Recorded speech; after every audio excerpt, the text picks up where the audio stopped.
Então, bom dia a todos. Bem-vindos mais uma vez à reunião da Clínica da Medicina Esportiva Unifesp.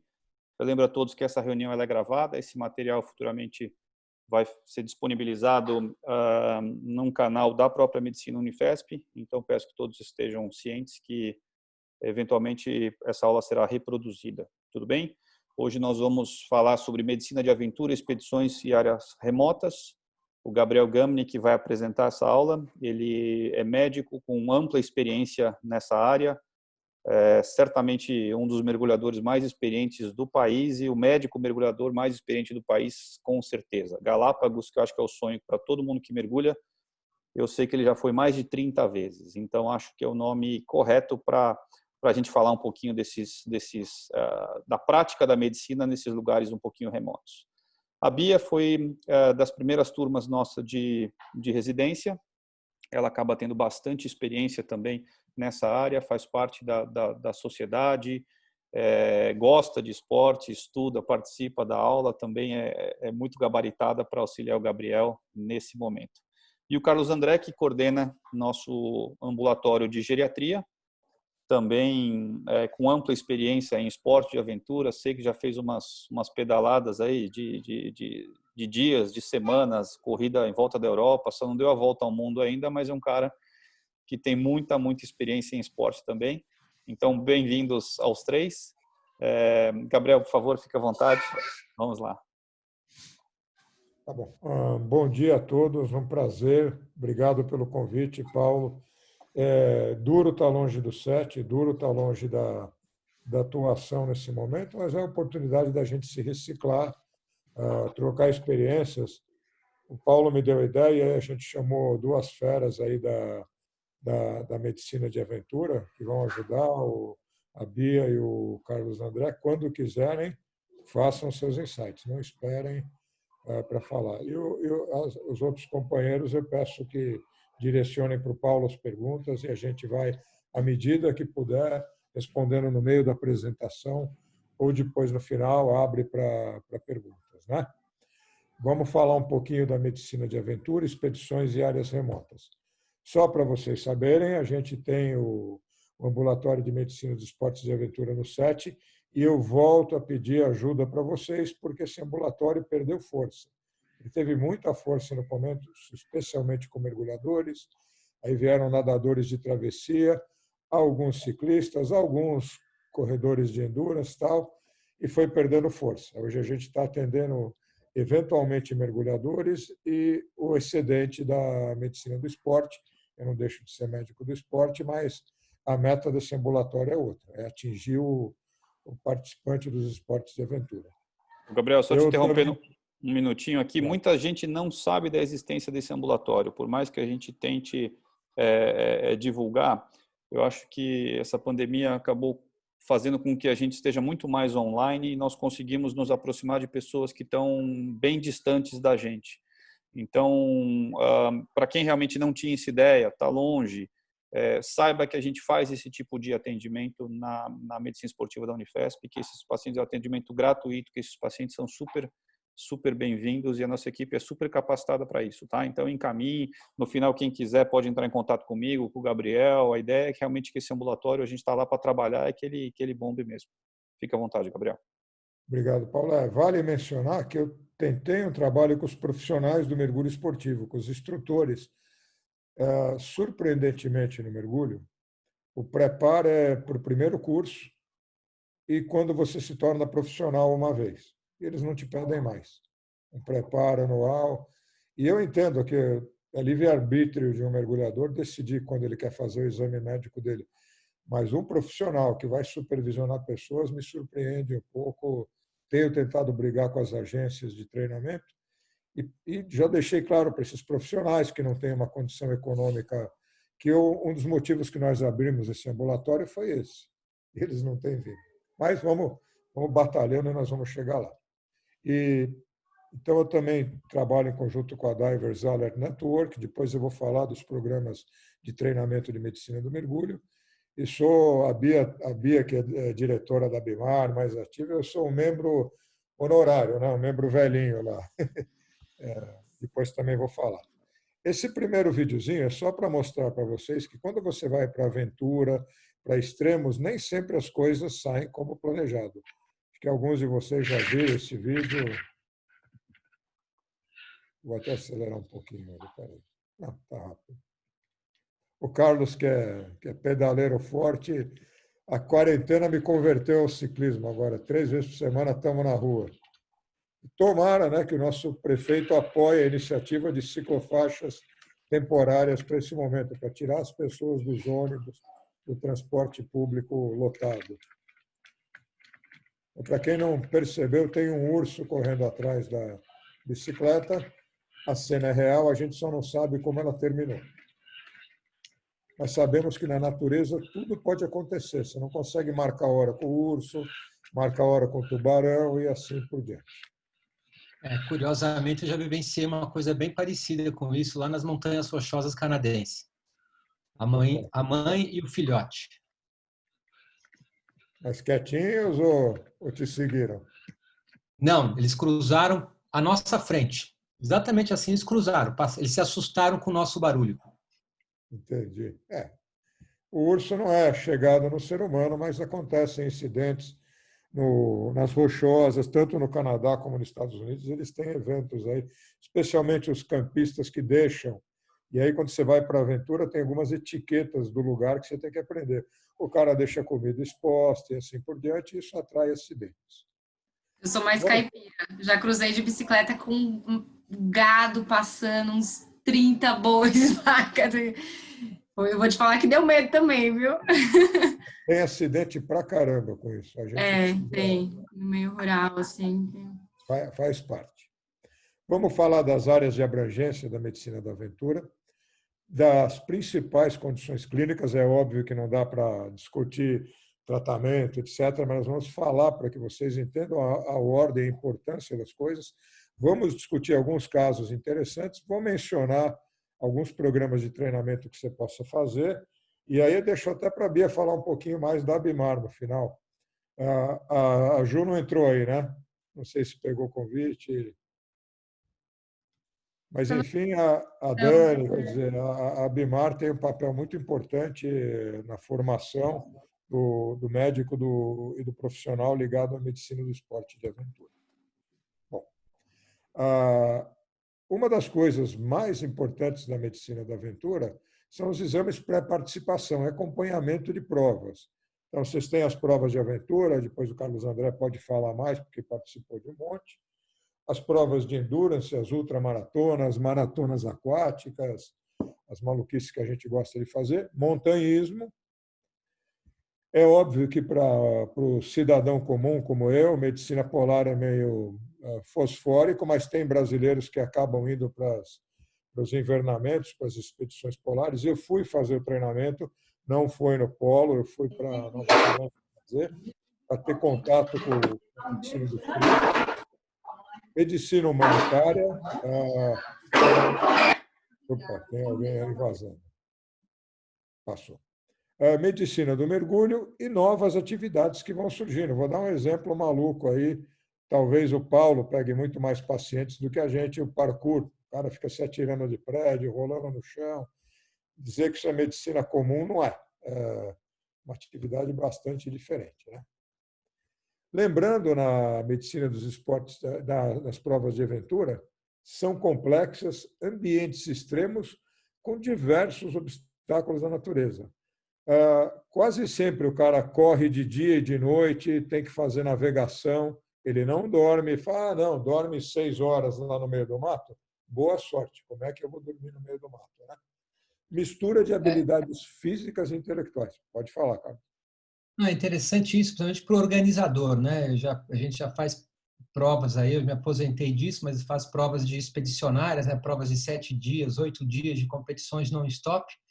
Então, muitas vezes a prova é montada para quem está na frente. Então, você passa em lugares inóspitos, normalmente durante o dia, mas quem está lá atrás vai passar naquele mesmo lugar inóspito de madrugada, numa situação bem adversa, às vezes numa situação de clima diferente do que o pessoal que passou há 24 horas, 48 horas antes. Então, para o organizador da prova, é uma situação extremamente, e para quem trabalha no staff de uma prova dessa, é uma situação extremamente complicada, exatamente por esse time diferente entre as equipes passando em lugares inóspitos em momentos diferentes.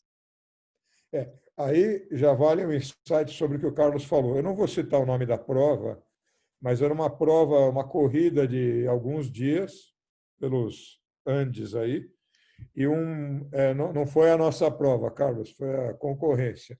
E um garoto aí de 20 e poucos anos teve uma rabdomiólise. E zero, aonde ele estava, zero socorro, zero atendimento. Ele, por sorte, estava fazendo essa prova em dupla com o personal dele, que meio carregou ele nas costas até um ponto de refúgio lá, e depois ele foi evacuado para o Brasil. Então, imaginem a complexidade e a necessidade de planejamento. Quando você aceita ser médico de uma prova dessas, é bom você pensar em todos esses aspectos logísticos. Tiveram que andar, acho que 8 ou 10 horas, um arrastando o outro. Quer dizer, esse menino se colocou num risco bastante sério em continuar. Então, o suporte hospitalar está quase sempre a uma boa distância e você tem que estar pronto, médico, enfermeiro, fisioterapeuta, quem quer que seja o profissional que vai participar, em condições um tanto difíceis. Temos as famosas ultramaratonas, as provas acima de 40 quilômetros. A turma gosta de usar o ambiente hostil, um ambiente diferente, altitude, o frio. Um exemplo é a ultramaratona da Antártida, e todo mundo fala, o problema é o frio. É um dos problemas. A Antártida, todo mundo esquece, aquele platô bonito com uma altitude média de 3.000 metros. Então, não só envolve frio e outras condições, como envolve altitude. Essa prova do Colorado, a ultramaratona de Leadville, é uma verdadeira altimetria dessa prova, varia uma barbaridade, ela vai de 2.000 metros a 4.000 metros. Quem completar os 100 quilômetros em 12 horas ganha a medalha, senão você não ganha nem os parabéns. Então, eles levam o indivíduo à fadiga extrema e assim por diante. Do frio, você parte para o deserto. Tem uma maratona famosa que pega lá a Maratona de Sables, onde o indivíduo ainda tem que levar a barraca, são 250, 300 quilômetros em 5, 6 dias. Uhum. Montanhismo, que vai envolver temperaturas extremas, altitude e os riscos inerentes da atividade. Eu não estou falando só de trekking, eu estou falando de montanhismo mesmo. Tem uma série de riscos, você cair numa fratura, numa greta e assim por diante.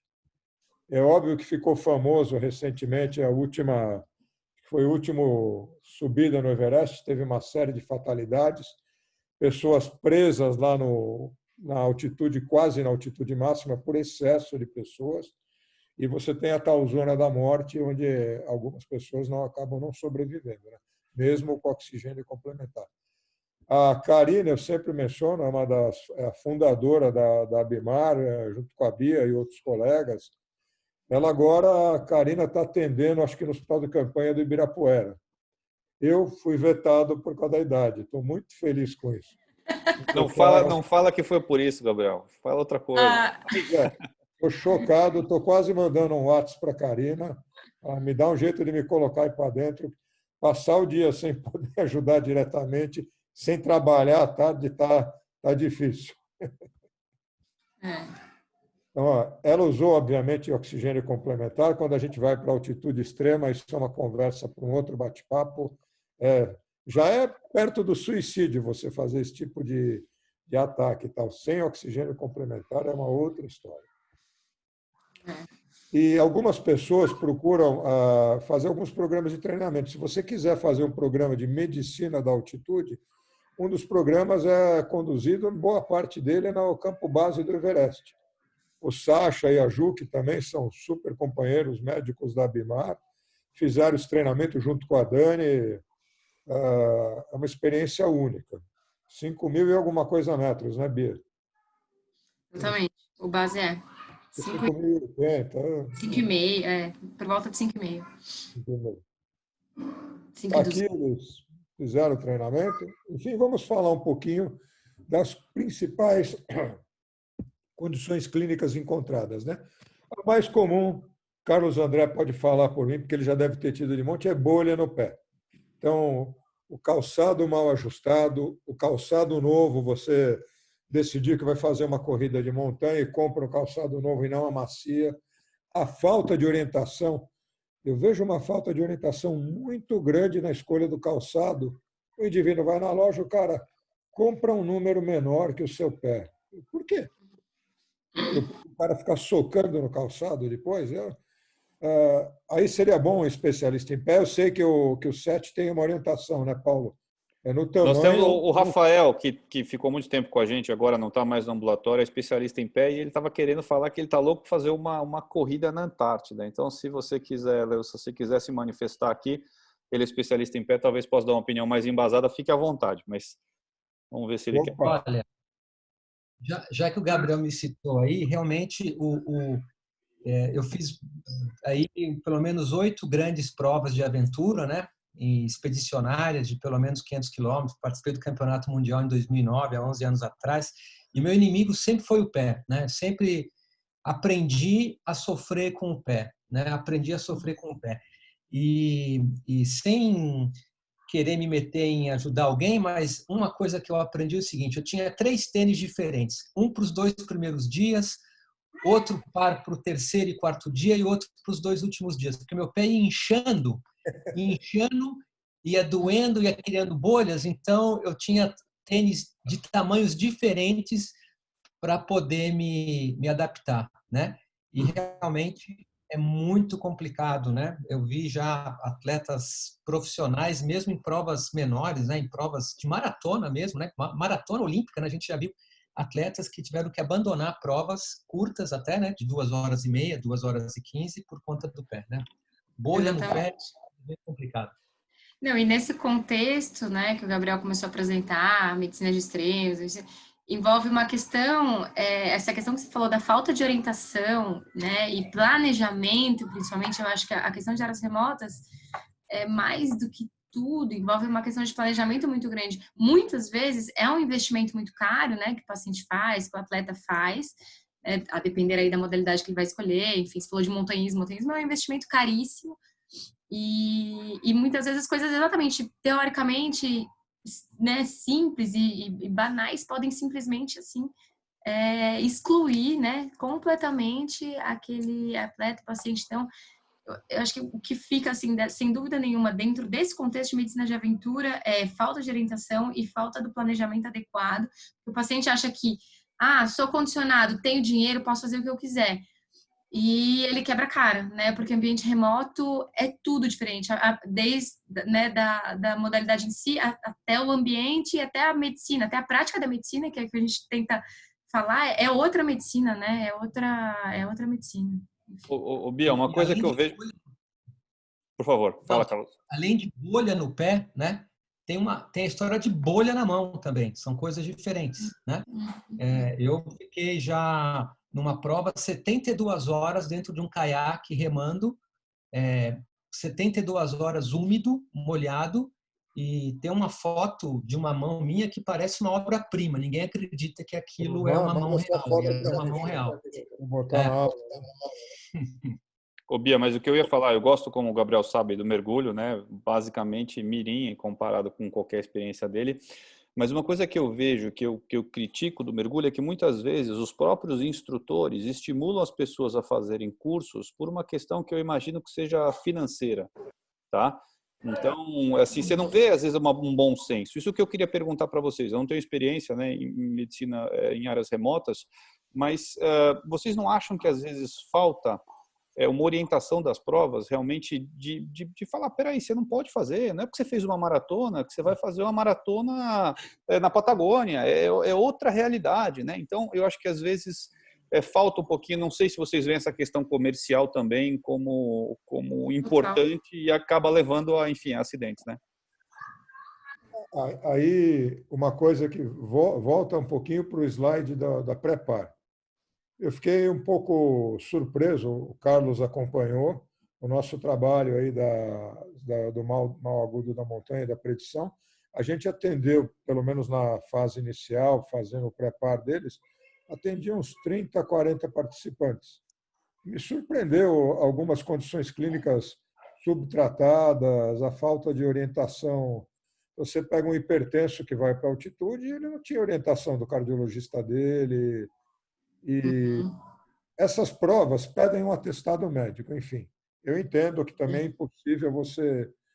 Mas eu acho que precisava haver mais critério, tanto no mergulho, na parte de treinamento, como nessas diversas atividades. O critério de aprovação precisa ser um pouquinho mais Gabriel, detalhado. É uma briga que a gente tem no mergulho. Por que que o médico generalista aprova um mergulhador? Pior, no Brasil, pelo menos, as escolas de mergulho obrigam, por opção própria, que o cara venha com uma ficha assinada por um médico. Não é uma obrigação da agência de treinamento. Só que o médico assina sem olhar as contraindicações. E você fica meio chocado. Depois a gente pode até falar, e talvez numa outra aula, contraindicações absolutas relativas, e o cara é aprovado. E isso não tem muita validade também, né, Gabriel? Uma vez liberado, eternamente liberado. E a gente envelhece, quer dizer, você tem um cara que foi aprovado aos 30 anos, aos 50 ele está safenado, diabético, está lá sem pensar Gabriel, eu queria aproveitar. O Rafael, que foi aqui, que trabalhou muito tempo com a gente aqui no pé, no set, ele está ouvindo, a gente vê que tiramos ele do meio ali do centro cirúrgico, mas ele talvez pudesse, se tiver mais alguém do pé também, não sei aqui, Nassim, Raduan, enfim, eu só vi aqui o Rafael.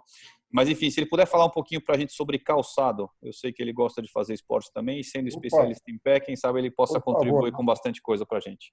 Fica à vontade. Como vai, meu? Faz tempo, hein? Bem-vindo. Tudo bem, Paulo? Muito bem. Prazer estar aqui com vocês. Eu espero que vocês estejam me vendo no vídeo aí. Acho que eu liguei o vídeo. Estamos vendo bem, estamos vendo bem. Então tá bom.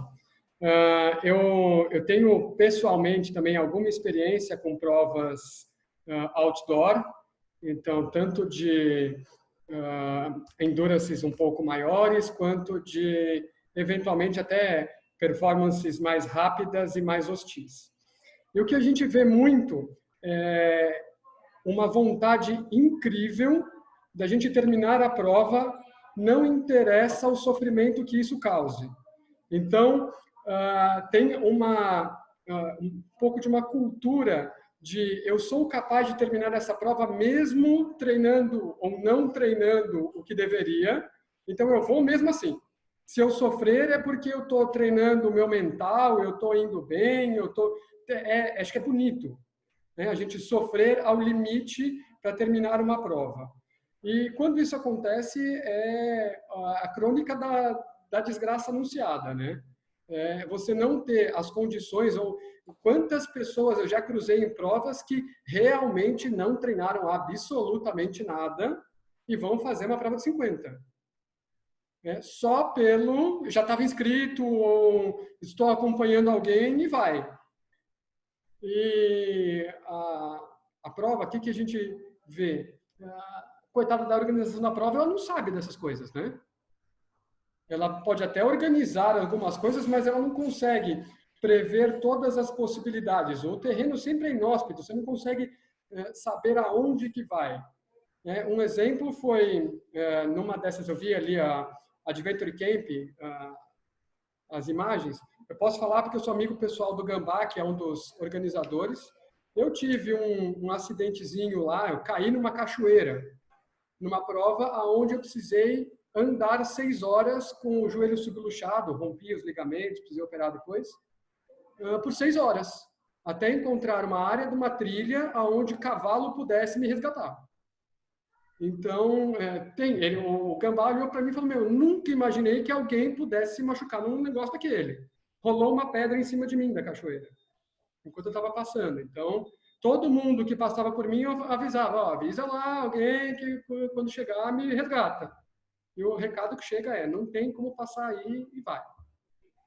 Então, com relação a essa parte da organização, eu acho que vai muito mais da consciência do atleta de que está pronto ou não. Então, o atleta precisa conseguir ter noção do que está fazendo e ser responsável.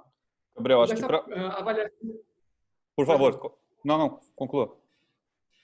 Pode falar. Essa avaliação para participação, muitos dos médicos que vão avaliar isso não fazem a menor ideia do que o paciente vai fazer. Então, Rafael, aí eu por que o médico aceita fazer algo? Por exemplo, no mergulho a gente manda diretrizes. Existe um documento criado com diretrizes para o médico avaliador, seja ele conhecedor da área ou não. Ele deveria ler. Mas da minha experiência, eu fui dono de escola de mergulho também, da minha experiência é que o cara não lê. Eu pegava as coisas mais bizarras e como é que o cara assinou algo que ele não leu? Ele botou o CRM dele lá embaixo. Então, eu entendo a dificuldade que o organizador de uma prova dessas tem, mas também o médico precisa ter a consciência do que está acontecendo, né? Gabriel, um exemplo que eu vi algumas vezes, a gente participa de uma prova que é o Cruz de los Andes, é uma prova nos Andes de 3 dias. Tem participantes de mais de 80 anos que vão todos os anos para uma prova onde a gente tem situações extremamente inóspitas ali. Sem desmerecer um atleta de 80 anos, mas ele costuma demorar triplo do que o primeiro colocado demora. Então, todos os riscos são triplicados. Então, aí será que, como o Carlos André falou, a gente talvez devesse programar os timings da prova numa média, não no ganhador. Mas isso aí é uma questão da organização. Tem os cortes, né, de tempo, se você não passar em tal lugar. Mas aí eu preciso de um posto de controle. Para ter um posto de controle, eu preciso conseguir chegar lá. Um ônibus para pegar esse paciente, atleta que não terminou a prova e sair de lá. E às vezes não dá, né? Gabriel, só uma observação para você continuar aqui. Às vezes tem pessoas que não estão acostumadas, né, com o esporte de aventura, também que às vezes não são médicos ou que não praticam. Quando a gente dá essas aulas, eu falo muito de lesão em crossfit, o Gabriel muito de mergulho, medicina de aventura. A gente fala da desgraça, né? Então, claro que não é, a gente não quer. Você vê uma aula de mergulho do Gabriel, você fala, não vou pular na água nunca, né? Cada tubarão, tudo pode dar errado. Então, assim, isso que a gente está dizendo, eu acho que é mais para mostrar que os problemas existem e que é fundamental que a gente faça um planejamento. Como o Rafael falou, não dá para ir na raça. Vou lá e vou na superação. Não, isso exige um planejamento, senão dá problema. Mas é óbvio que dá uma satisfação extrema, senão não estariam os 4 aqui que estão aqui ao meu lado praticando isso há anos. Mas fica à vontade, vamos seguir, Gabriel. Mal da Montanha é um exemplo de coisas ligadas às provas. Se você vai para o montanhismo, é óbvio, em lugares altos você está sujeito ao mal da montanha, o planejamento é fundamental. Mas, por exemplo, fiz com o Carlos uma corrida de montanha que começava a 3.000 metros. E o curioso, quando a gente fala, o Rafael falou em planejamento, a maioria dos atletas chegou na véspera. Já quebra por aí o planejamento. Como você vai para 3.000 metros para começar a correr no dia seguinte, quando a gente sabe que o pico do mal agudo da montanha começa 48 horas, 24 a 40. Então, o cara já começou a correr não se sentindo muito bem. Mas é só para mencionar para vocês, é algo importante que o médico, o profissional da saúde ligado à aventura tem que entender o mal da montanha e as suas condições mais sérias aí. Outra coisa que no Brasil talvez seja muito pouco importante, mas você tem paciente que vai viajar, é a frostbite. Hipotermia, sim, pode ter. As travessias, as provas no frio, etc., mas o frostbite, o congelamento de extremidade, é bem mais raro. Eu, quando estive na Nova Zelândia fazendo treinamento de medicina polar, tive um início, obviamente, muito pouco aclimatado ao frio e aprendi algumas coisas que depois, numa aula apropriada, a gente fala sobre frio, sensação térmica, vento e assim por diante. Talvez uma coisa palpável para a gente que mexe com a corrida, desidratação versus hiponatremia. Os dois extremos das besteiras quando o cara não sabe se hidratar adequadamente nessas provas. E acontece, pessoal. Para quem não está familiarizado com a hiponatremia, particularmente com os corredores que se hidratam exageradamente sem hidroeletrolíticos, ele pode diluir o sangue e levar a arritmia grave. Uma das coisas que eu aprendi é, terminado uma prova, ou se alguém passou mal numa prova de endurance, você não dá alta para esse cara daqui meia hora. Você segura esse cara, se tiver estrutura para esse indivíduo, depois pelo menos colher eletrólitos e assim por diante, que pode ter alguma condição seja cardiovascular, seja a hiponatremia, arritmia, uma série de coisas que podem estar escondidas. Se o cara melhora um pouquinho, você solta e vai ter uma surpresa depois. A hipertermia também é mais comum no nosso meio, né? Especialmente nas provas de endurance no Nordeste. Tem prova em Santarém, imagina a ultramaratona de Santarém, uma prova encrencadíssima. Rabdomiólise pode acontecer, associada ou a uma ruptura muscular, e é o que o Rafael falou, o cara é criado cascudo, ele não quer parar, ele vai continuar uma prova com dor, o neguinho toma, pessoa tomar no meio da prova, vou tomar 2 Advils, 2 ibuprofenos a cada não sei quanto tempo, ele está brincando com risco de lesão renal, com risco de algumas coisas, e pode acontecer. As arritmias cardíacas, queimaduras solares e oculares, então não só a queimadura da ocular, como fragmento, coisa. O Carlos lembra bem quando a gente correu lá correu na Concagua, super seco, um pó vulcânico lá, que eu saí com o olho super irritado, teve gente que teve tosse para danar, uma série de problemas associados ao meio ambiente. Ferimentos por fauna ou flora ou ambiente hostil, e condições clínicas pré-existentes que o participante fez questão de esconder de você. E aí é complicado. Quer dizer, o médico fez a parte dele, mas eu estou hipoglicêmico. Eu falei, mas esse cara eu tinha um diabetezinho, esqueceu de contar para você. Essas coisas acontecem. Olha aí o Sacha atendendo lá no campo base do Everest. Queria que fosse uma gangrena de extremidade, mas era um pé diabético. No campo base do Everest tem um cara com pé diabético. E vocês falam, caramba, o que aconteceu com a Prepar? Como você aconselha o indivíduo sujeito a... Seguramente não é um diabético leve, é um diabético já com consequências. No campo base do Everest, sei lá, eu não aprovaria. Gabriel, e duas questões. Isso também vai ao encontro do que a gente falou da questão financeira e de investimento, que não é só, né, tem a questão da organização, que tem uma visão muito comercial da coisa, mas o próprio paciente, atleta, né, ele esconde essas questões também, assim, muitas coisas ele esconde propositalmente, né, sabendo que vai ser vetado, né? Sabendo que vai ser cortado de uma expedição, de uma prova que se preparou. E também falar que a Juju está aqui. A Ju, nossa querida presidente, ex-presidente, aí super... Ô, Ju, da Bemar. Ju, aqui. pronuncie, por favor, a hora que você quiser aí. Para quem não sabe sobre a gestão da Ju, a Bimar publicou o livro de Medicina de Aventura e Extremos. É uma tarefa hercúlea no Brasil, ela ter conseguido ter publicado esse livro aí. A Bia participei, uma série de voluntários.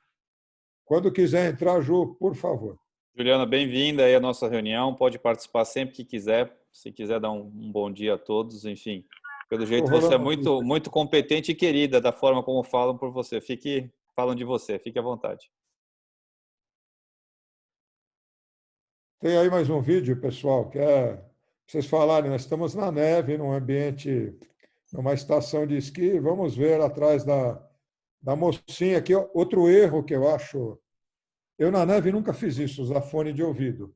Aí quando fomos para a corrida de montanha lá, proibiram fone de ouvido, e dá para entender, tem cavalo passando, tem uma série de coisas, e você perde um componente muito importante do seu sensorial, aumentando o seu risco na atividade. Na bike, agora que eu virei pedaleiro aqui em São Paulo, não dá para usar fone de ouvido, gente. Vai encarar uma ciclofaixa mal feita em São Paulo, com o cara da RAP, o coitado do trabalhador, com aquela sacola gigantesca nas costas, te ultrapassando. Você precisa ter o sensorial ao máximo. Bom, vocês viram, né? A moça com o ursinho atrás dela, para variar.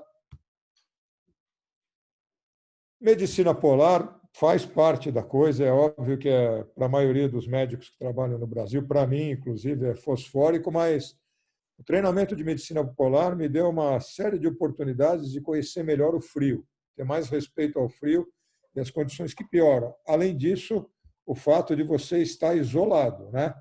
Então, a gente aprendeu, o que um médico vai fazer uma extração dentária? Bom, se não tiver um dentista onde eu estou, o cara lá está com a boca apodrecendo, com foco de infecção importante, arranca o dente do cara. Pelo menos eu aprendi a pegar o buticão lá, método antigo, e um abraço. Você aprende a fazer coisas.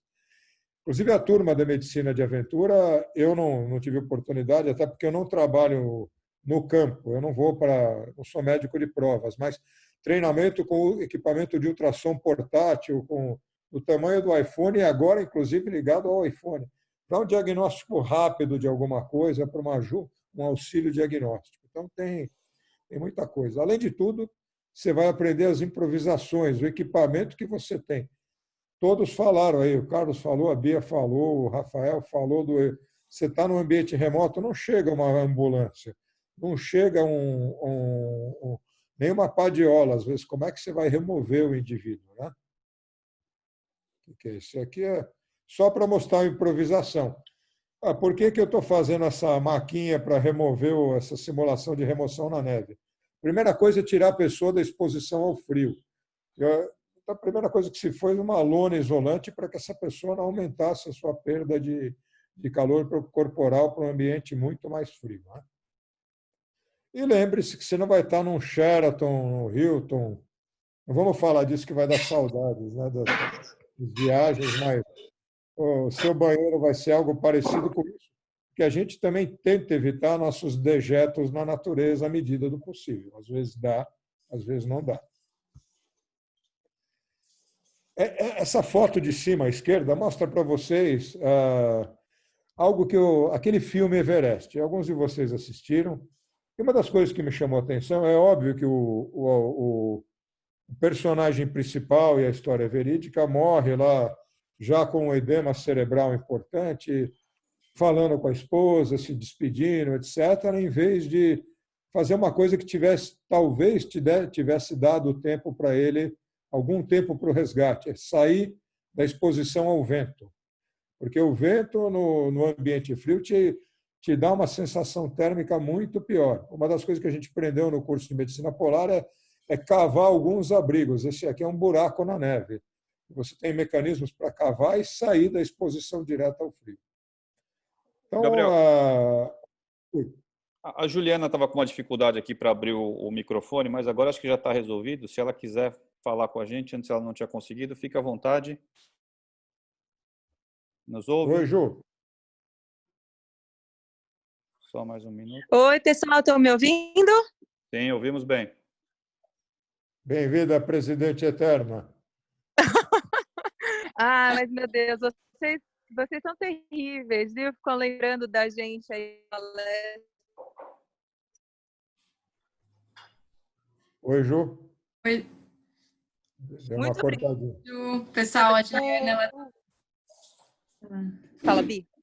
Eu já posso te falar que você teve um papel aí, assim, super fundamental no desenvolvimento, no crescimento da BEMAR, né? E que eu até falou, a Bia depois fala um pouquinho da BEMAR, mas com você aqui, por favor, o palco é seu no final da reunião. Queria que você falasse um pouquinho da associação, que eu acho que é importante o pessoal conhecer os trabalhos, né? Enfim. Tem um slide da BEMAR aí, Bia. Deixa comigo aí, a Ju. A gente volta para Combinado. A gente volta para você. Combinado. Então, Só vou dar uma dica, deu uma falhadinha no som, às vezes veja a questão de você estar perto de um Wi-Fi, eu tiro o Wi-Fi, fica no celular, eu não sei, eu só ver essa... Wi-Fi agora. Perfeito, estamos te ouvindo bem? Na verdade, eu estou chegando, eu estava no hospital, agora eu tô chegando aqui em casa, então mais tarde acho que eu consigo realmente, mais para o finalzinho, eu consigo me conectar com melhor. Perfeito, você manda uma mensagem e a gente conversa aqui, tá bom? Obrigado. Tá legal, daqui a pouquinho, eu estava ouvindo vocês no carro, então daqui a pouquinho eu vou estar com uma conexão mais estável e entro mais para o finalzinho, então. Perfeito, Gabriel, manda ver. Até já, beijinho. Até já. Então, uma das coisas que o médico da aventura, nos treinamentos, nos programas de treinamento, a gente fala de medicina humanitária, participar de lugares remotos, onde o médico normalmente não chega. Então, a Karina já patrocinou alguns eventos aí. Ela foi para o Nepal quando houve aquele terremoto, acho que há uns 3, 4 anos atrás, já fugiu da cabeça. Você não precisa ir até o Nepal para ajudar. Quer dizer, hoje você pode, desde que você tenha idade, né, para ser aprovado, você pode se qualificar para o hospital de campanha aí do Ibira, É óbvio que eu espero que eles estejam dando para vocês que estão participando treinamento especializado. É preciso você, não é que você vai entrar lá com a cara e a coragem e acabar contraindo o nosso querido bicho aí. Mas é importante, é parte componente do médico de áreas remotas atender. Eu vou dar um exemplo besta para vocês. Há muitos anos eu estava numa ilha não tão remota, que é Cozumel, no México. E eu tive um amigo que estava mergulhando comigo, ele teve um barotrauma da orelha médio extremo. Eu optei por aplicar um Diprospan, dar uma cortisona intramuscular para ele. E não é só os ortopedistas que usam, não. Os otorrinos usam bastante. E salvou a viagem do cara. Só que uma velhinha lá, que era faxineira do hotel, viu. O que estás fazendo? Eu falei, não, calma, é uma medicação. Ah, os teres, doutor. Sim, sim. 15 minutos depois, tinha uma fila dos faxineiros do hotel porque estavam com alguma coisa pulmonar e... Achei que você ia ser preso. Na verdade, você virou o médico da cidade. Foi bizarro. E, olha, eu atendi lá uma pneumonia, umas 3 vivas e uma jeca de uma pessoa que não passava, que no fim eu falei, quer saber, tem flagil aqui, vamos descobrir se tem metronidazol e curei a pessoa com flagil. Então, você tem que estar pronto. É uma questão que eu tenho também, quando o médico viaja, ele não deixou o CRM dele na cidade natal. Ele tem que participar, ele não pode se omitir. Eu já vi, o Carlos lembra, quando descobriram lá na prova do Aconcagua aqui, que a gente estava fazendo estudo, começa Gabriel isso, Gabriel aquilo, Carlos isso, Carlos aquilo, e não era o participante do estudo, mas você tem que atender, pessoal, é claro. Gabriel, se você me permite, eu vou comentar 2 coisinhas importantes aí dessa. Eu não sou médico do esporte, não sou médico de aventura, sou geriatra e sou um colaborador da medicina esportiva da Escola Paulista de Medicina. Mas sou esportista e estou sempre em algumas roubadas, né? E isso que você falou é puramente verdade. Quantas vezes no meio da trilha, no meio de uma competição, se acaba ajudando alguém, né? Porque você tem um Vonal na mão, tem um Dramin na mão, mas algumas coisas que eu já vi acontecer. Eu já vi colega médico preparado correr uma corrida de um dia, uma prova de aventura de um dia, mas que estava gripado e o vírus influenza, juntamente com o esforço físico, juntamente com o Voltaren que ele tomou, causar uma rabdomiólise e uma insuficiência renal, que virou uma insuficiência renal aguda, que virou uma insuficiência renal crônica, que precisou ser dialisada durante 6 meses. Uma outra experiência que eu tive como medicista, vamos dizer assim, né? Eu numa prova de triatlon que eu fui fazer lá em Florianópolis, um Ironman e tal, na véspera, quando descobriram que eu era médico, fez uma fila no hotel onde eu estava, todo mundo queria tomar Diprospan antes da prova, mas uns 15 atletas. Eu falei, vocês são tudo louco, né?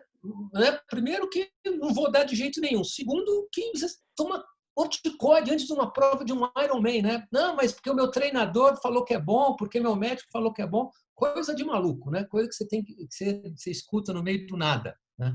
Só para colaborar. Que faço uma correção na sua fala. Você não tem o título, talvez porque não tenha prestado, mas você tem muito mais experiência em esporte que muitos de nós. Então, assim, você cuida do nosso ambulatório de geriatria do esporte, com atletas, pedala. Então, acho que foi um pouco de modéstia demais aí. Você realmente tem muita experiência. Vou dizer uma coisa. Excesso de humildade. Excesso de humildade, isso nós discordamos radicalmente aí. Ó, em primeira mão, não sei se o Naciminho está vendo aí, terça-feira eu e Nassim estaremos lá no Covidário da Escola Paulista de Medicina do Hospital São Paulo, dando plantão junto. Terça-feira, Nassim, vou dar plantão com você, terça de manhã. Não estava sabendo de vocação não, mas beleza, bora. Ô, Nassim, não sabia que você estava por aí, pedi a opinião do Rafael, se você quiser contribuir com a gente alguma coisa de calçado de atleta, de esporte, não tinha te visto, fique à vontade, por favor, tá bom?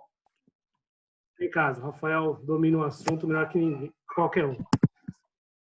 Mas essa cultura de tomar anti-inflamatório antes de prova, né, Paulo? Isso já é bem, assim, comum e lendário, popularizado até em, como fala, equipes, né, modalidades de equipe, basquete. Nós discutimos um seminário, acho que há 1 ou 2 anos, na residência. Acho que foi, não lembro exatamente quem foi que apresentou, mas que ele fez uma revisão sobre o assunto e a gente chegou que tinha em torno de 50% a 60% dos participantes daquela prova, que foi a prova em que foi avaliado, que tinham tomado algum medicamento para a prova. Então, Advil, um diprospan, um anti-inflamatório, e realmente o estudo mostrou que aumentava a chance de ter intercorrências após essa prova. Então, é uma cultura que realmente é difundida, eu acho que faz parte do nosso papel tirar isso da cabeça deles, né? Porque é até um doping, né? Você fala, pô, vou tomar que eu vou correr mais, né? Mas além de você não correr mais, você ainda tem o risco das complicações. Enfim, acho que nosso papel também é de educar nesse sentido, né? Vamos lá, Gabriel, fica à vontade. Vamos falar um pouquinho da medicina do mergulho. Aí eu vou citar alguns casos para esclarecer para vocês. Você não precisa ser médico hiperbárico para atender mergulhadores esportivos. É óbvio que no caso de uma emergência ligada à pressão, doença descompressiva, é outra conversa. Mesmo assim, o treinamento básico de medicina de mergulho pode te qualificar a fazer o exame dele. Mas uma coisa que eu entendo e canso de falar, falei para os residentes, eu acho que logo que eu vim para o SET, a primeira turma de residentes fez um curso de mergulho e parou por aí. Fez e não terminaram. O Paulo me tirou da aposentadoria, me fez dar curso para os caras. E até hoje eu acho que eles fizeram o teórico, a piscina e um abraço. Mas curso de graça com o cara mais experiente que tem no Brasil, um dos mais no mundo, mas não quiseram ir para o mar. Eu também sofri com sofri com esse curso, viu, Gabriel? Sofri. A Adriana Carvalho e a Marta terminaram e viraram mergulhador. Mas foi só. O resto me fez em 5 noites sair da aula e me mandaram pastar. Bom, o mergulho esportivo, o mergulho autônomo, particularmente, tem uma série de particularidades. Se vocês olharem, depois eu posso... Isso é um exemplo de um formulário que deve ser lido pelo médico. E o médico não lê. Boa parte deles não olha. Então, não está aqui no slide, mas vou dar uma série de exemplos para vocês. O diabético, para ser aprovado para o mergulho.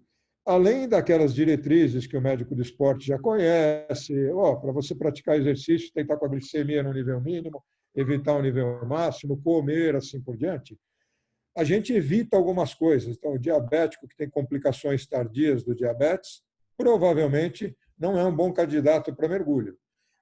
Então, ele provavelmente é coronariopata ou cardiopata, ele tem algumas coisas que você teria que olhar com uma lupa. Mas a turma, não, o diabético está controlado, vai mergulhar.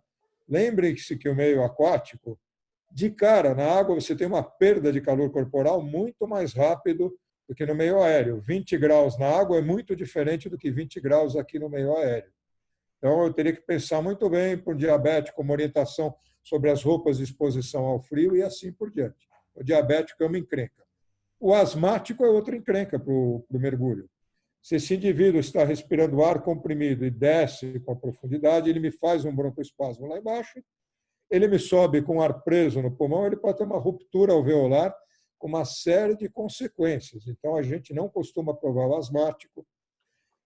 Eu tenho conversado muito com uma pneumo, a Yara Fix, ela veio dar aulas, inclusive, quando eu fiz a pós, foi ela que veio dar aula sobre esporte e asma, mas precisa tomar cuidado. Então, tem algumas particularidades. O epilético não pode mergulhar. Você imagina esse indivíduo ter uma crise embaixo d'água, um abraço. E a alta pressão de oxigênio que está no ar. Lembro a vocês que no mergulho esportivo nós respiramos ar. Mas você respira esse ar em pressão parcial maior. Com isso, sua concentração de oxigênio aumenta e o oxigênio é neurotóxico, podendo potencializar uma convulsão. Eu vou voltar nisso quando a gente falar um pouquinho, minutinhos de Covid e mergulho. Tem que falar. Então, só para vocês saberem, deixa eu voltar um slide.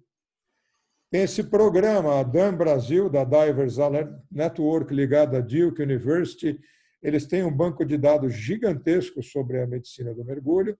E no Brasil tem um programa de treinamento de medicina do mergulho de 1 ou 2 dias. Está aqui a informação, como o Paulo vai disponibilizar a aula depois, como entrar em contato com a DAM. Não sei o que vai acontecer com a próxima turma.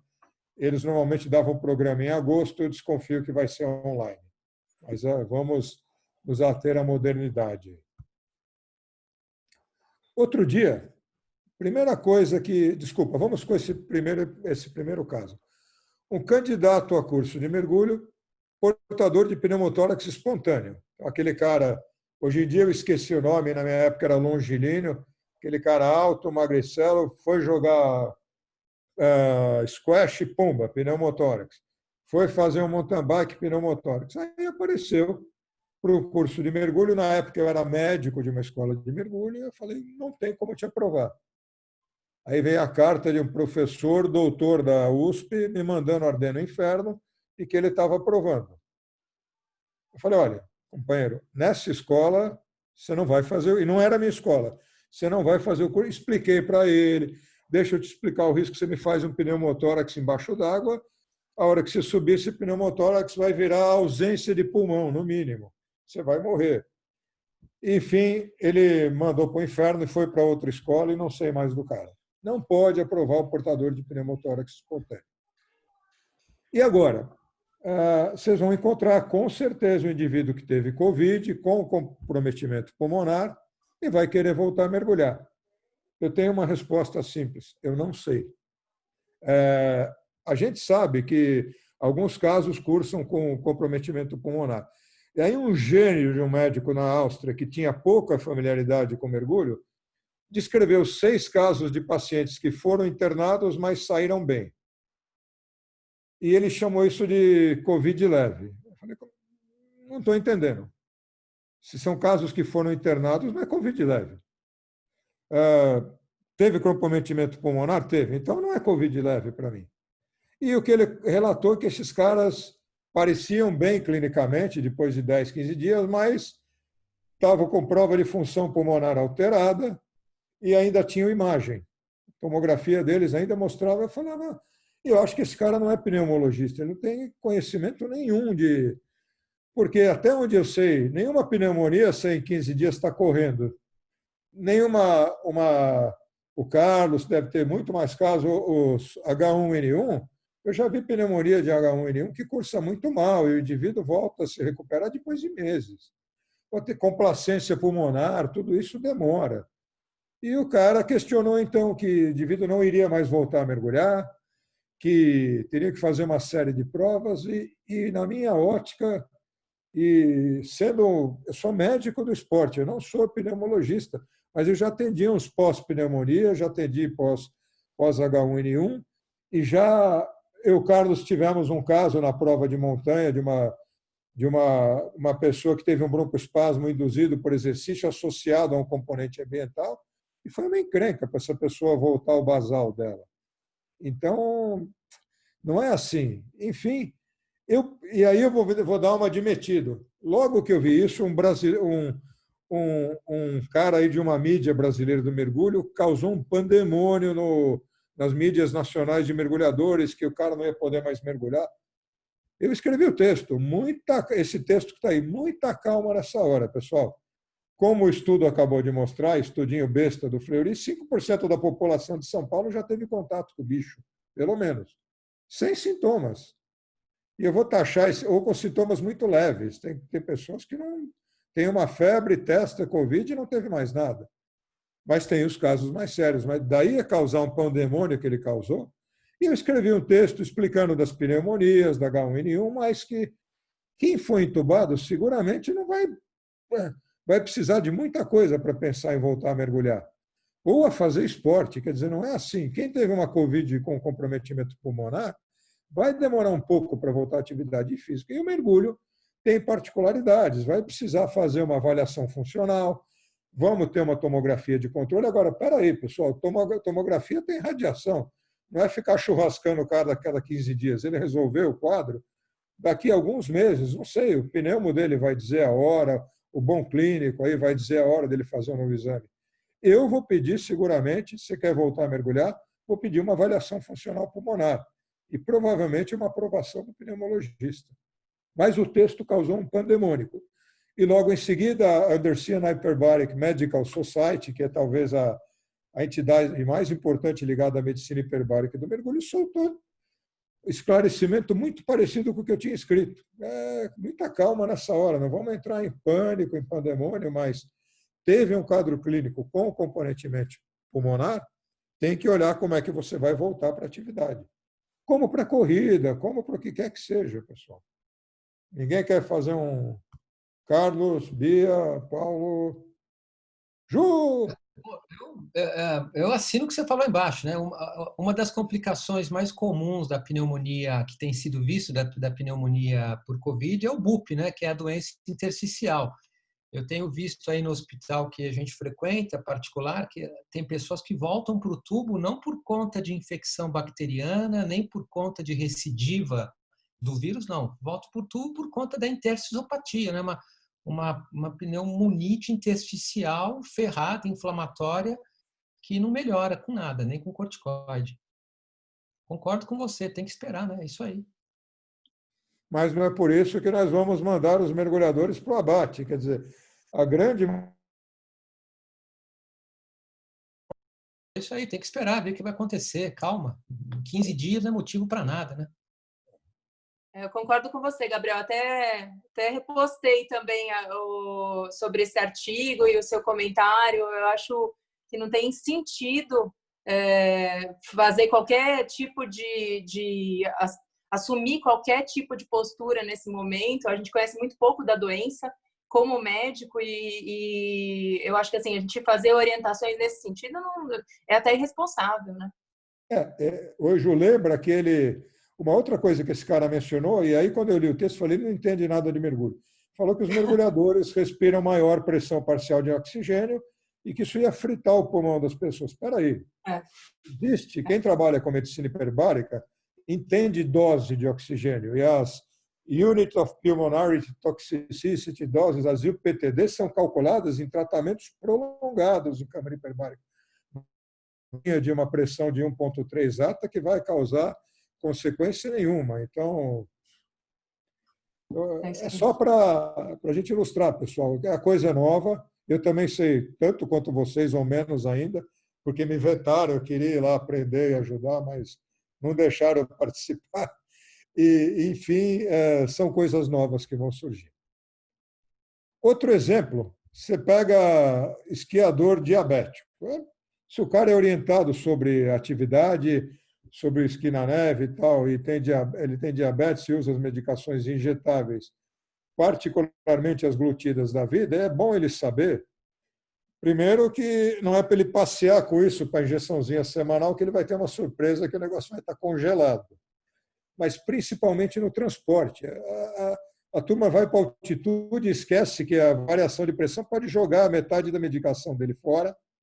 Aí esse cara, cheio de grana, não sei o quê, foi esquiar nos Alpes, perdeu metade da medicação dele, e agora ele descobre que ele não vai conseguir comprar sem receita e vai pagar uma fortuna por uma consulta no médico nos Alpes franceses que talvez não saiba o que é um medicamento desses. A gente não pensa que tem... Você está nos Alpes, não quer dizer que você tem medicina de primeiro mundo, não. Então, você precisa orientar esse indivíduo para a viagem. Esporte, o Paulo acompanha delegações, teve na Cochabamba, aquele basquete, Paulo? Onde é que você estava? Você está sem áudio. Desculpa, sem áudio, desculpa, eu estava na... Estão me ouvindo? Alô, me ouvem? O Paulo estava com uma delegação de basquete feminino e teve lá mal da altitude, teve... Eu estava em Tunja, na Colômbia, uma jogadora de 1,98 desmaiou no meio da quadra. Enfim, tivemos que carregar. Vocês me ouvem? Me ouvem? Sim, sim. Enfim, e aí foi aquela emoção toda. Várias tiveram diarreia, dor de cabeça, enfim, tiveram inúmeros problemas aí. E você lá como médico, não só, né?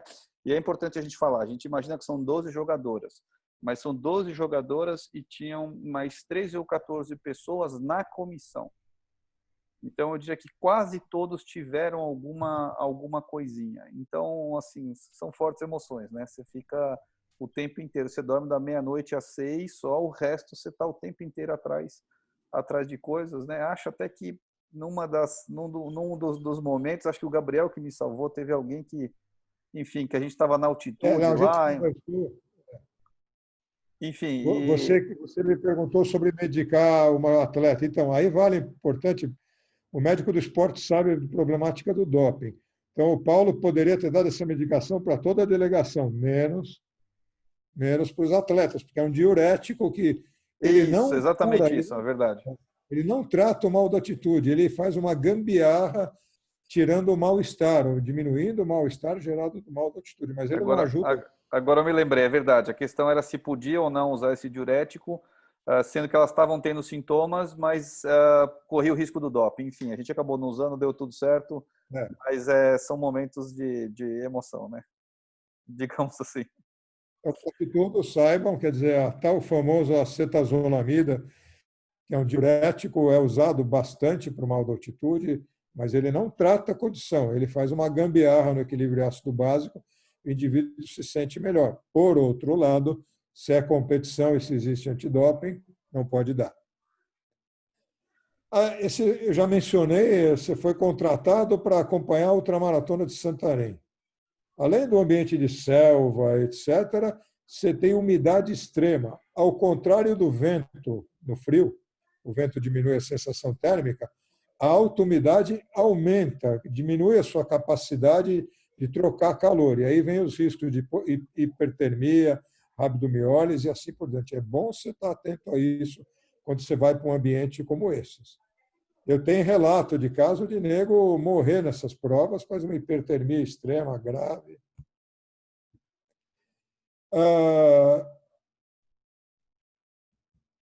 Esse caso, o paciente de procura, pois foi fazer um trekking em altitude a mais de 5.000 metros. Esse paciente veio me procurar porque ele já tinha tido um episódio de mal agudo de montanha, estragou a viagem dele. Eu estou falando de um turista, pessoal, que vai fazer um trekking, são as férias dele. Ele não vai chegar 5 dias antes, a aclimatação, que é aquela subida muito gradual para a altitude, não vai ser perfeita nessas viagens, nesses tours. O que você faz? Você examina o cara, você pesquisa. Eu, na minha ótica, você vai começar a tomar acetazolamida, mas vai começar no Brasil, 2 dias antes, para ver como é que você se sente. A gente não sabe como as pessoas reagem à medicação. E o indivíduo tomou uma dose baixa, a Ju, está aí, pode falar, quer falar das doses da acetazolamida, Ju? Então, a acetazolamida para profilaxia de mal agudo de altitude, né, ou mal da montanha, ou mal do montanhista, a gente usa 125 miligramas, é meio comprimido de Diamox, de 12 em 12 horas, iniciando 24 horas antes do início da subida, né? É a droga padrão ouro. Quem não pode usar o Diamox por algum motivo, pode usar a dexametasona, né? 4 miligramas VO de 12 em 12 horas, mas não é a melhor droga. A melhor droga realmente é a acetazolamida, que, como você falou, pela UADA é doping, né? A dexametasona também. Obrigado, Ju. Então, esse paciente eu optei por medicá-lo, ele fez o trekking dele, teve menos. Sim, teve. É algo, quando você fala do turista que vai para a altitude, é algo que vai acontecer. Estação de esqui, o cara chega e sai esquiando. Tem estação aqui na América do Sul que a base é 3.000 metros. Esse foi um caso interessante. Eu estava começando na medicina esportiva e aconteceu. Um mergulhador chegou no consultório com uma queixa de descarga purulenta no ouvido esquerdo. E ele já tinha sido tratado por um otorrino que tratou ele corretamente, mas não orientou corretamente. O cara teve um barotrauma da orelha média e, como eu falei, o otorrino adora, socou-lhe o diprospan, optou por não dar antibiótico sem ver, sem olhar a membrana do tímpano dele antes. Eu não tinha opinião se ele deveria ter dado, mas não orientou o cara. Você está com um processo, talvez com um processo infeccioso, evite esporte. O cara foi correr uma meia maratona 5 dias depois.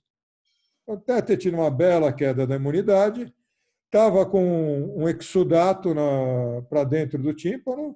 Se ele não tinha uma infecção, aí ele fez. E aí teve uma perfuração da membrana timpânica. Aí eu tive que entrar com antibiótico, assim por diante, expliquei para o cara. Se resolveu, felizmente, da melhor maneira possível, mas lembrem-se que a endurance está ligada à queda da imunidade. para quem, eu sei que não cabe a mim aqui decidir, mas eu estou correndo na rua 3 vezes por semana com os cuidados que tem que ter. Eu, no meu apartamento, se eu ficar, eu vou enlouquecer, e estou pedalando na rua com os cuidados. Mas o que eu não estou fazendo é distâncias longas, não estou passando de 10, 12 quilômetros, e no pedal nem passando de 30, 40, que o Carlos sabe melhor do que eu, é fichinha. Porque eu não quero ter uma queda de imunidade nesse momento. E a gente sabe que vou correr 40. Boa sorte. Quer dizer, não é a hora para fazer isso. Concorda, Carlos? Oba! A gente falou já da janela imunológica, né? Janela imunológica, a gente tem que evitar isso daí. A gente não pode fazer... Não é hora de inventar coisa, né? Não é hora de você inventar coisa. Se não era atleta, não é hora de se virar, né? E aí, um calo no sapato do médico do mergulho, a tal do forame oval patente. É comum a gente encontrar alguns... Na verdade, a doença descompressiva é bastante rara, mas uma das manifestações é um racho cutâneo, às vezes sem dor, sem nada, o cara volta do mergulho, depois de algum tempo, ele tem um racho predominantemente troncular, pode pegar membros, mas é mais no tronco, e o racho costuma se resolver sozinho ou com administração de oxigênio, mesmo oxigênio por máscara simples, com baixa concentração. No check-up do mergulhador, a gente não pede, eu peço sempre ecocardiograma, mas eu não peço a microbolhas, a pesquisa de forame oval com microbolhas, porque a incidência de doença descompressiva é tão baixa e a incidência de forame oval na população é tão alta, chega a 20%, 25%, que não faz sentido.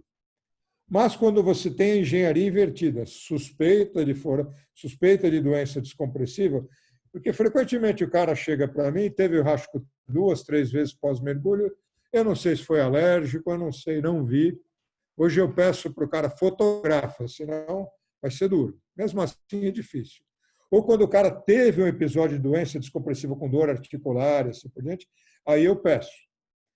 E frequentemente você encontra a passagem de bolhas, e aí você tem que quantificar essa passagem de bolhas, o shunt do átrio esquerdo para o átrio, do átrio direito para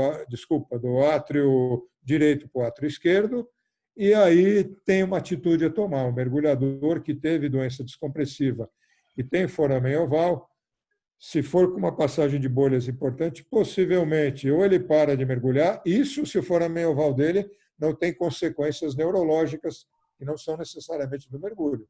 Não é bom, não é saudável você ter um shunt grande. E ou ele para ou ele fecha o foramen oval dele, tem procedimento para isso. Chegou a hora da nossa querida Ju, a gente falar um pouquinho de treinamento e educação para a medicina da aventura. Então, é óbvio que eu prefiro que você seja médico do esporte, tenha boa formação clínica, tenha o treinamento da Abimar, além do ACLS e ATLS, existe o AWLS da Abimar, com treinamento de medicina da urgência no ambiente extremo, no ambiente remoto, e tem programas específicos outros. Ju, é com você. Oi. Então, o AWLS, como você falou, né, Gabriel, o W é de wilderness, né, de áreas remotas, né?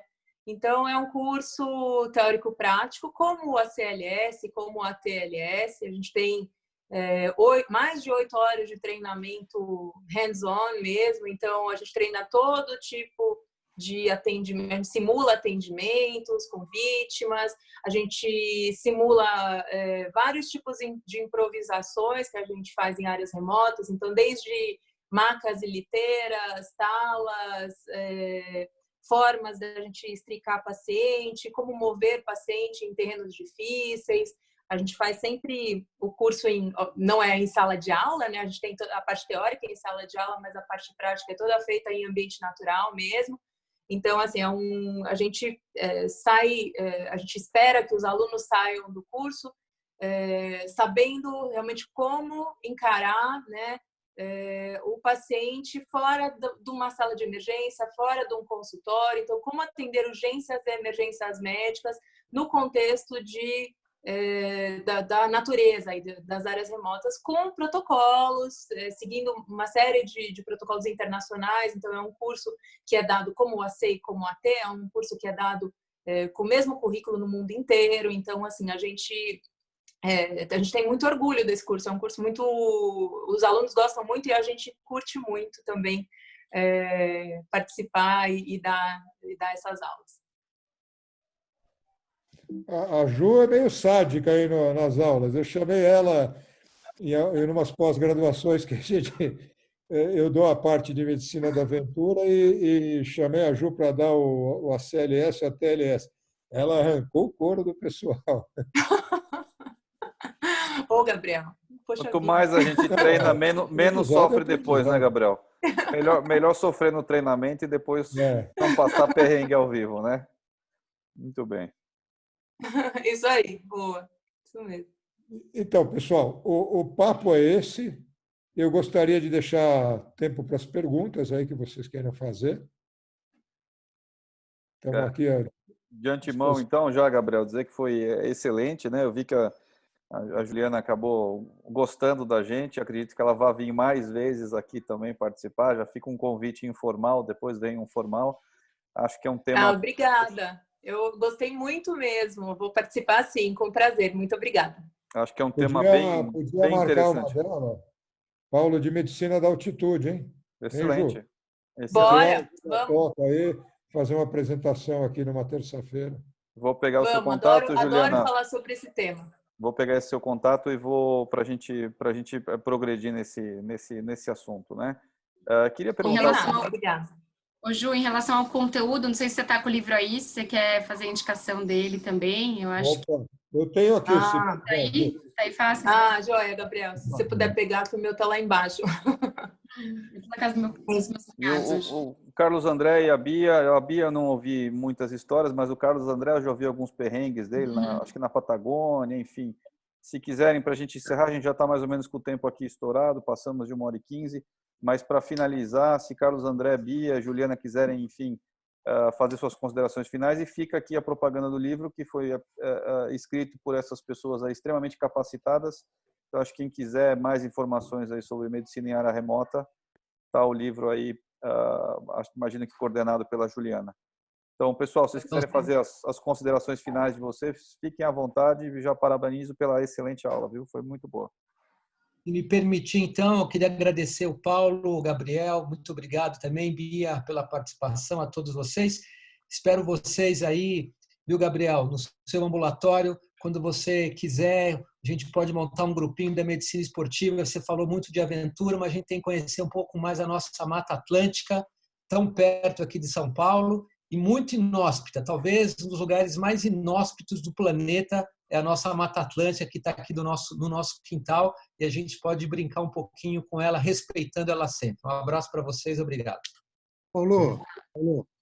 Quem fala aqui conosco? Alberto. O Alberto, que é nosso chefe aqui da disciplina. No começo não tinha visto ele entrando, acabei não apresentando aqui. Por favor, Alberto, se puder, aqui nas suas considerações da aula aqui, será um prazer. Antes de finalizar, eu queria só... Bom, a reunião foi mais uma reunião espetacular.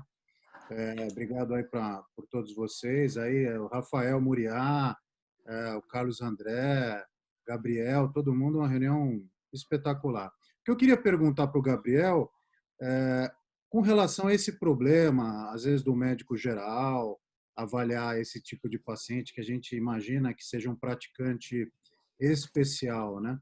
É lógico que eu tenho CRM, né, Gabriel? Eu posso até abrir um crânio, se eu quiser, mas é óbvio que eu não vou fazer isso. Não é o caso de, para esse fim de medicina de aventura, ter aí algum tipo de preferência pelo médico do esporte, que vai ter mais facilidade em ver essas questões, não simplesmente o CRM, né? Isso não é um caminho? Então, tudo bem, Alberto. O Jomar, há muito tempo foi presidente da Sociedade Brasileira de Medicina, Esporte e Exercício. Ele tentou fazer com que o candidato a mergulho tivesse que passar pelo médico do esporte. Embora eu seja bastante simpático à ideia, eu acho que, na verdade, o o médico, o médico pode receber orientação com treinamento, pedir a especialidade e restringir um pouquinho. Mas, no caso do mergulho, por exemplo, a Dan tem o treinamento para qualquer médico que queira participar como aprovação do mergulhador. Acho que as federações, entidades ligadas às provas de aventura, etc., podiam ajudar. Teve aqui, nós no SET tivemos durante, acho que 2, 3 anos, a Bia participou, tinha o programa para os residentes, acho, né? A participação da Abimar. Quer dizer, a gente teve esse programa, ajuda a qualificar o médico. Acho que precisa criar documentação. Esse livro o livro da Abimar já é um excelente começo. No caso do mergulho, a gente tem um documento para o médico ler. O problema é que ele não lê. Eu entendi isso, eu entendi, Gabriel. O que eu estou perguntando é que, assim, seria contra a lei se a escola de mergulho, se o pessoal que faz altitude falar, olha, você vai precisar trazer um atestado, mas tem que ser um atestado por um médico do esporte. É isso que eu... Então, eu acho que também, assim, eu concordo com o Gabriel, talvez restringir, eu acho que seria limitar muito, muita gente não teria acesso, até por conta, assim, é uma especialidade ainda em crescimento, mas, considerando essa questão do treinamento, eu fiz o treinamento da Dan também antes, né, do nosso, da Unifesp, e eu não sei se eles tinham até então, eu confesso que eu acho que eu nunca, sei lá, cadastrei, tinha uma referência, né, assim, médicos referenciados, alguma forma para você. Eu fiz esse curso também, Bia, mas também não. Esse cadastro nunca chegou para mim também, não. Não sei o que aconteceu, mas eu fiz o curso da Dan também. Aí você tem que pedir aqui para a Dan Brasil para se tornar médico de referência da Dan. Você tem que ter o deles, é fácil falar com a Irene, entra no dan.org, depois passo o contato dela para vocês. Mas aí vale outra menção, que eu esqueci. Isso no mergulho funciona, nas outras atividades. A Dan tem uma hotline, tem uma linha de orientação de telefone, tanto para a emergência do mergulho, como para a orientação, inclusive para o profissional médico. Eu tenho dúvida, por exemplo, eu sei, eu não quero alongar muito, mas eu tive um companheiro, um grande amigo que acabou vindo a falecer, ele teve ELA. E ninguém sabia se ele podia mergulhar com ela, esclerose lateral amiotrófica. E eu, obviamente, por ser um grande amigo meu, era instrutor, eu fui pesquisar. E aí, as maiores besteiras, não pode porque ele vai ficar paralisado. Eu sei, em algum momento ele vai ficar paralisado, mas ele não está. E nós temos um programa, eu não, obviamente, mas tem programas de mergulho para portadores de deficiência física nos diversos níveis. E eu fui pesquisar até que um cara bastante falou, Gabriel, se eu posso te dar um conselho, e um neurologista, leve seu amigo para mergulhar enquanto ele puder, mas tome os seguintes cuidados, quer dizer, quando ele começar a ter perda de força na musculatura da boca, no mais, leve ele como se ele fosse um tetraplégico. Mas ele, durante muito tempo, ainda pôde mergulhar, batendo perna da maneira dele, e a gente colado nele. Eu pus uma tira que ajudava o regulador a ficar na boca, com medo dele ter uma cãibra. Enfim, ele mergulhou por 2, 3 anos até que a doença evoluiu e ele mesmo quis parar de mergulhar. Então, existe fonte para procurar, Alberto, Bia.